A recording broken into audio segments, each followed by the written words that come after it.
अगर आप हेल्दी खाना बहुत ज़्यादा पसंद करते हैं, मतलब ये है कि फ्राइड चीज़ें जैसे समोसा, कचौड़ी, पकौड़ी जैसी चीज़ें आपको पसंद नहीं आती हैं क्योंकि वो अनहेल्दी हो जाता है, और आप इडली डोसा से ऊब चुके हैं, चाहते हैं कोई डिफरेंट सी रेसिपी जो एकदम ही हेल्दी हो और खाने में भी बहुत ज़्यादा टेस्टी हो और जिसे बनाना आसान हो, जिसके लिए आपको कोई भी पहले से प्रिपेयर करके रखने की भी ज़रूरत ना हो। तो ऐसे ही आज मैं आपके साथ रेसिपी शेयर करने जा रही हूँ जो बहुत ही ज़्यादा हेल्दी है। और हेल्दी है तो इसका मतलब ये नहीं है कि ये टेस्ट नहीं होगा, बहुत ज़्यादा ये टेस्टी बन करके तैयार होता है। अब आप जब खुद इसको बनाएंगे ना तो आप यकीन करेंगे कि ये कितना टेस्टी और लाजवाब बन करके तैयार होता है। और ख़ास बात यह है कि इसके लिए आपको बहुत ज़्यादा सामग्री की भी ज़रूरत नहीं है, सिर्फ 2 से 3 चीज़ों से इस रेसिपी को आप बना सकते हो। इसके लिए ना तो आपको कोई प्रिपेयर पहले से करके रखने की ज़रूरत है और ना ही इसमें आपको इनो चाहिए, ना दही चाहिए, ना सोडा चाहिए और ना बहुत ज़्यादा सामग्री चाहिए। फटाफट से इस रेसिपी को आप बना करके तैयार कर सकते हो और ये इतना ज़्यादा टेस्टी भी होगा ना कि सच में आप इसे बार बार हफ्ते में 5 से 6 दिन तो ज़रूर से बनाना चाहेंगे। एक बार अगर आपने इसको ट्राई किया तो डेफिनेटली इस रेसिपी को आप ट्राई कर सकते हो। तो इस रेसिपी के साथ में सर्व करने के लिए मैं आपके साथ एक चटनी की भी रेसिपी शेयर करूंगी जो बहुत ज़्यादा टेस्टी बन करके तैयार होगा। तो चलिए फ्रेंड्स, इसे बनाना स्टार्ट करते हैं। हेलो एवरीवन, रीतूस रियल रेसिपीज में आपका स्वागत है। फ्रेंड्स, आज मैं आपके साथ शेयर कर रही हूँ एक बहुत ही सिंपल, बहुत ही आसान, एकदम ही यूनिक नए टेस्ट के साथ में बनने वाली बहुत ही मज़ेदार, एकदम ही हेल्दी सी रेसिपी, जिसे बनाना सचमुच 10 मिनट का ही काम है। तो आप ज़रूर से इस रेसिपी को ट्राई कीजिएगा। रेसिपी पसंद आए तो वीडियो को लाइक, चैनल को सब्सक्राइब जरूर से कर दीजिएगा। और हाँ, यह रेसिपी आप कहाँ से बैठकर देख रहे हैं प्लीज़ कमेंट कर आप मुझे ज़रूर से बताइएगा। मुझे यह जानकर वाकई में बहुत ज़्यादा खुशी होती है कि मेरी यह रेसिपी कहाँ कहाँ से देखी जा रही है। तो इस रेसिपी को हम 2 से 3 चीज़ों से बनाने वाले हैं। तो इसके लिए यूज़ करेंगे पोहा, बेसन और आलू का। तो यहाँ मैंने 1 कटोरी पोहा लिया है। पोहा आप कोई सा भी यूज़ कर सकते हो जो भी आपके घर में अवेलेबल है। तो सबसे पहले क्या कीजिएगा, पोहा को अच्छे से छान लीजिए। एक स्ट्रेनर से आप इसको अच्छे से छान लीजिए ताकि इसमें जो भी डस्ट वगैरह हो वो निकल जाए। और उसके बाद इसको हम ग्राइंड करेंगे। तो एक ग्राइंडर में डाल करके इसको हमें बढ़िया से ग्राइंड कर लेना है। जितना अच्छे से हो सके ना उतना ही आप इसको ग्राइंड कर लीजिएगा। लेकिन जितना भी आप इसको ग्राइंड करो, पोहा ना सूजी जैसा बन करके तैयार होता है, एकदम दानेदार सा, मतलब पाउडर जैसा ये नहीं बनता है। लेकिन इसी से ही ना ये अच्छे से बन करके तैयार हो जाता है क्योंकि पोहा भीगने से ना एकदम ही सॉफ्ट हो जाता है। तो देख सकते हैं ना, इस तरह से ग्राइंड हुआ है, हल्का सा दरदरा सा। तो इसी से ही जो नाश्ता है ना परफेक्ट तरीके से बन करके तैयार होगा। बिल्कुल सूजी जैसा इसका टेक्सचर है। तो अभी हम इसको इसी तरह से साइड में रख देंगे और कर लेते हैं एक दूसरी तैयारी। तो यहाँ मैंने लिया है आलू, और यह आलू उबला हुआ आलू है, देख सकते हैं। अगर आपके पास जल्दबाजी में उबला हुआ आलू नहीं है तो इस रेसिपी को आप कच्चे आलू से भी बना सकते हैं। कच्चे आलू से बनाएंगे ना तो भी इसका टेक्सचर बहुत ही बढ़िया आने वाला है। बस क्या कीजिए ना, कच्चे आलू को अच्छे से छील करके आप उसको ग्राइंडर में ग्राइंड कर लीजिए। उसके बाद इसको आप इस तरह से यूज़ कर सकते हो। बस पानी आप बहुत ही कम यूज़ करके इसको ग्राइंड कीजिएगा। तो आलू को मैंने छील लिया है, उबला हुआ आलू मैंने लिया है, देख सकते हैं। अब हम क्या करेंगे, आलू को ना इस तरह से एक छोटे वाले ग्रेटर से ग्रेट कर लेंगे। इससे इसमें बिल्कुल भी बड़े चंक्स नहीं रहेंगे। आप चाहे तो यहाँ पर आलू को पोटैटो मैशर से मैश करके भी ले सकते हैं या हाथों से क्रश करके भी ले सकते हैं। जो भी आपको सुविधा लगे उस तरह से कर लीजिए, लेकिन बिल्कुल भी इसमें बड़े चंक्स नहीं रहना चाहिए, इस बात का ध्यान रखिएगा। तो लीजिए, मैंने इसको अच्छे से ग्रेट कर लिया है, बिल्कुल भी इसमें बड़े चंक्स नहीं है। तो अब हम इसमें ऐड कर देते हैं कुछ चीज़ें। तो डाल देते हैं 1 मीडियम साइज़ के प्याज, इस तरह से बारीक बारीक कट कर। अगर आप प्याज नहीं खाते हैं तो आप इसे स्किप भी कर सकते हैं, लेकिन अगर डालेंगे ना तो बहुत ही बढ़िया इसमें टेस्ट आएगा। और चाहे तो यहाँ पर आप अपने मनपसंद सब्जियाँ भी ऐड कर सकते हैं, लेकिन मैं इसको ना बहुत ही सिंपल से बना करके तैयार करूँगी, फिर भी इसका टेस्ट बहुत ही औसम होगा। पूरी वीडियो को लास्ट तक जरूर से देखिएगा, इसका तरीका भी आपको बहुत ज़्यादा पसंद आएगा। सब्जियों के नाम पर मैं यहाँ पर सिर्फ आलू और प्याज इस्तेमाल करूँगी और साथ में कुछ मसाले ऐड करेंगे। तो डाल देते हैं 8 से 10 करी लिप्स, इस तरह से बारीक बारीक कट कर। और इसी के साथ ही में तीखेपन के लिए हरी मिर्च इस्तेमाल करेंगे। तो मैंने यहाँ पर 2 हरी मिर्च का इस्तेमाल किया है, एकदम बारीक बारीक कट कर। और इसी के साथ ही में ऐड कर देते हैं लहसुन, तो लहसुन को एकदम बारीक बारीक इस तरह से कट करके ऐड करेंगे। इससे ना बहुत ही बढ़िया सा फ्लेवर आता है। आप खाते हैं तो ज़रूर से ऐड कीजिएगा, नहीं खाते हैं तो कोई दिक्कत नहीं है, आप इसे स्किप भी कर सकते हैं। और इसी के साथ ही में बारीक कटा हुआ फ्रेश हरा धनिया ऐड करेंगे। तो 2 से 3 चम्मच जितना हम बारीक कटा हुआ हरा धनिया ऐड कर देंगे। और अभी हम इसमें कोई भी और मसाले ऐड नहीं करेंगे, बस सिंपल मसालों से इस रेसिपी को हम बना करके तैयार करने वाले हैं। और इन सभी चीज़ों को हम बढ़िया से मिक्स कर लेंगे और इस तरह से हम आलू का एक सिंपल सा मसाला बना करके तैयार कर लेंगे। तो देख सकते हैं ये अच्छे से मिक्स हो गया है। मैंने यहाँ पर नमक वगैरह का भी अभी इस्तेमाल मैंने नहीं किया है, आपको भी इसमें बिल्कुल भी अभी नमक नहीं डालना है। इसी तरह से हम इसको सिंपल तैयार कर लेंगे और इसको अभी हम साइड में रख देते हैं। और यहाँ मैंने लिया है बेसन। तो बेसन आपको कितना लेना है, जैसे हमने यहाँ पर 1 कप पोहे का इस्तेमाल किया है, तो यहाँ पर हम लेंगे आधा कप बेसन। इस मेजरमेंट के साथ बनाएंगे ना तो आपकी रेसिपी बहुत ही बढ़िया से बनकर के तैयार होगी। कोई भी दूसरी चीज़ आपको बाइंडिंग वगैरह के लिए डालने की ज़रूरत नहीं पड़ेगी अगर आप इस तरह से बनाएंगे। तो सिंपल पोहा और बेसन, साथ में यूज़ करेंगे आलू, बस इन तीनों से ही एकदम ही परफेक्ट तरीके से नाश्ता आपका बनकर के तैयार होगा, एकदम हेल्दी तरीके से। बिल्कुल भी हम इसमें ऑयल का इस्तेमाल नहीं करेंगे, कह सकते हैं लेस ऑयल यह रेसिपी है। तो क्या करेंगे, बेसन को डाल देते हैं यहाँ पर हम एक बाउल में और इसमें हम थोड़ा थोड़ा पानी डाल करके इसका हम घोल तैयार करेंगे। तो पहले इस तरह से लम्प्स फ्री हम बैटर तैयार कर लेते हैं। उसके बाद यहाँ पर हम कुछ चीज़ें ऐड करेंगे। तो डाल देते हैं नमक स्वाद के अनुसार और हींग डालेंगे 2 से 3 पिंच और 1 पिंच यहाँ पर हम हल्दी का पाउडर ऐड करेंगे। ज़्यादा हल्दी बिल्कुल भी नहीं डालना है क्योंकि इससे ना कलर एकदम डार्क आ जाएगा। हम चाहते हैं कि हल्का सा इसमें येलोइश कलर आए, तो इसलिए सिर्फ 1 पिंच यहाँ पर हल्दी का पाउडर ऐड कर इसको अच्छे से मिक्स कर लेंगे। और अब हम इसमें थोड़ा थोड़ा पानी और ऐड करते हुए एक घोल तैयार करेंगे। तो इस घोल को हमें गाढ़ा ही रखना है, पतला बिल्कुल भी नहीं करना है, क्योंकि हमें यहाँ पर आलू भी इस्तेमाल करना है, जिसके कारण से ना ये अच्छे से तैयार होगा। अगर हमने इसको बहुत ज़्यादा पतला कर दिया ना तो नाश्ता अच्छे से नहीं बन पाएगा। तो इसलिए देख सकते हैं मैंने लगभग 1 कटोरी पानी लिया था और ये लगभग आधा कटोरी से थोड़ा सा कम पानी बच गया है। तो अब हम क्या करेंगे, इस घोल में डाल देंगे ग्राइंड किए हुए पोहे को और इसको हम बढ़िया से मिक्स कर लेंगे। जैसे ही हम पोहे को डालेंगे बेसन के घोल में, जो पोहा है ना तुरंत ही सारा पानी एब्जर्व कर लेता है और एकदम ही ये गाढ़ा सा होने लग जाता है। देख सकते हैं ना इस तरह से।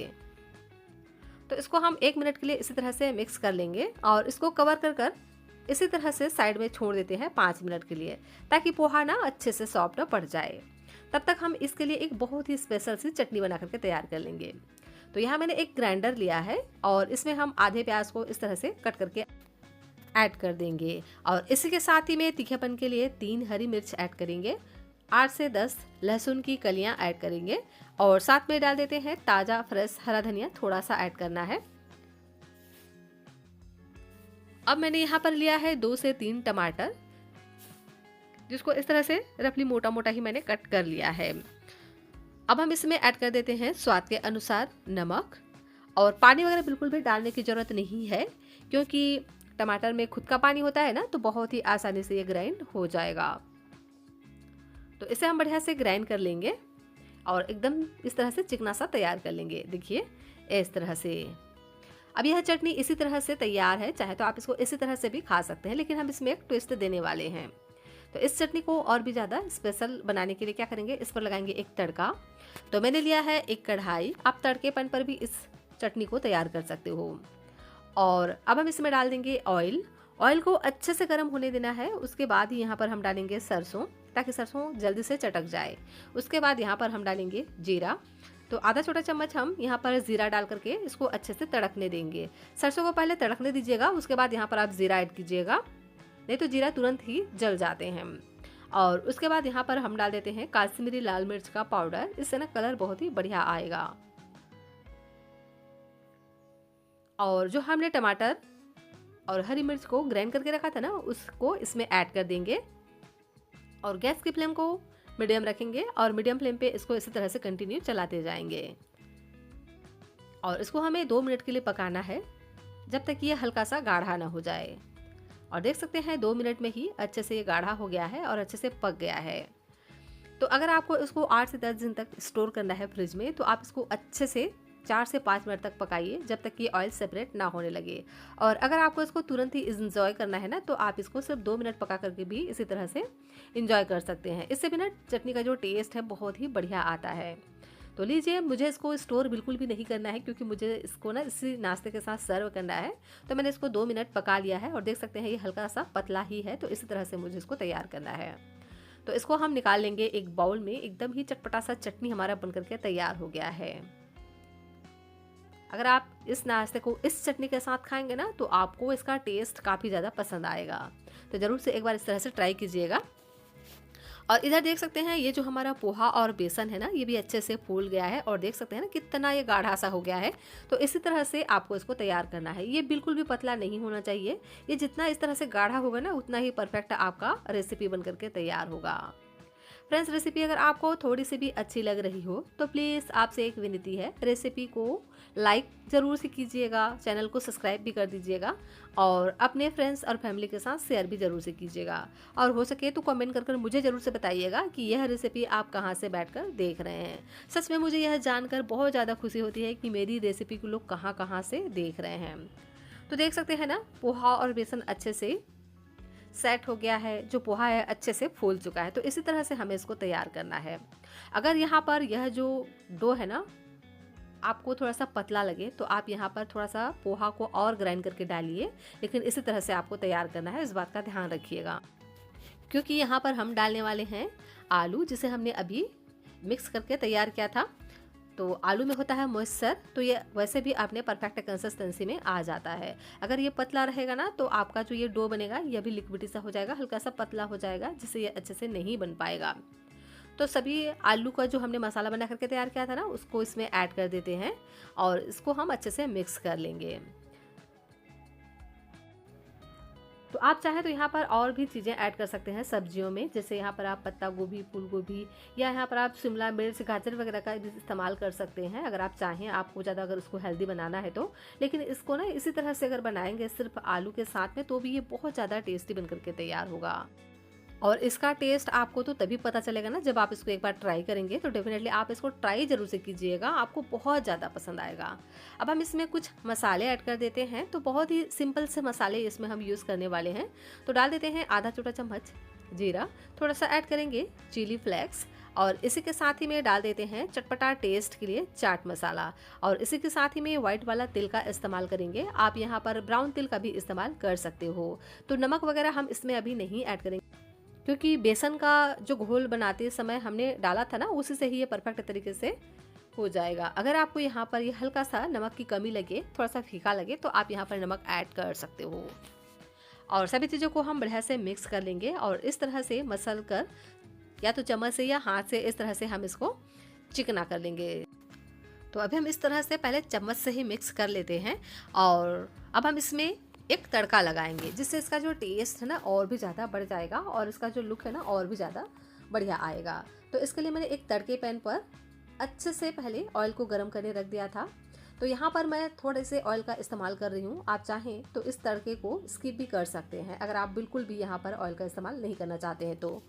1 चम्मच ही मैंने यहाँ पर ऑयल को अच्छे से गर्म कर लिया था। इसमें हम डाल देंगे 1 छोटे चम्मच राई और साथ में ऐड करेंगे 8 से 10 करी लीव्स, और राई को अच्छे से पहले तड़कने देना है। उसके बाद इस तड़के को हम डाल देंगे इस डो में और इसको हम बढ़िया से मिक्स कर लेंगे। तो हाथों से अब हम इसको मसल कर मिक्स करेंगे, जिससे ये अच्छे से डो की तरह बन जाए।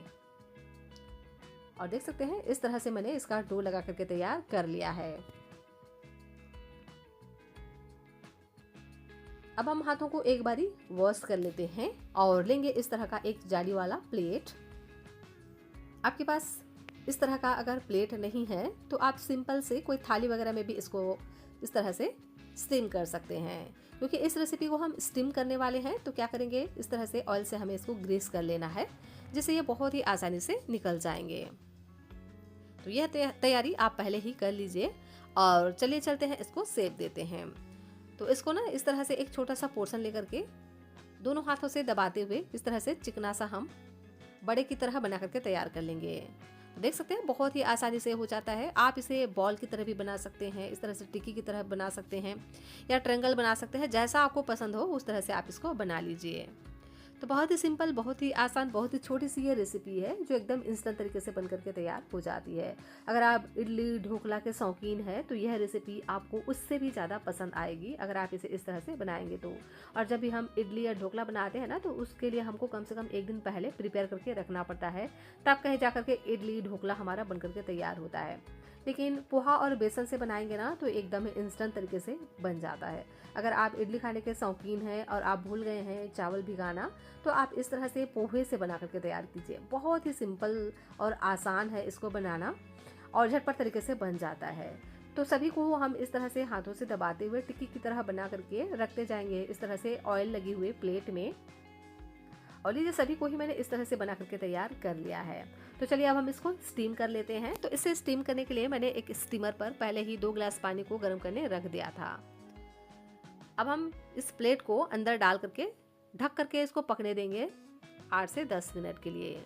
8 से 10 मिनट में ना ये बहुत ही अच्छे से पक जाएंगे। तो लीजिए 8 से 10 मिनट का समय हो चुका है और ये अच्छे से पक चुके हैं। आप इस तरह से हाथों से ना हल्का सा इस तरह से टच करके देखेंगे तो ऊपर का जो एरिया है ना ये अच्छे से सेट हो जाता है। ये आपको इस तरह से हार्ड ऐसा लगेगा तो इसका मतलब है कि अच्छे से पक चुके हैं।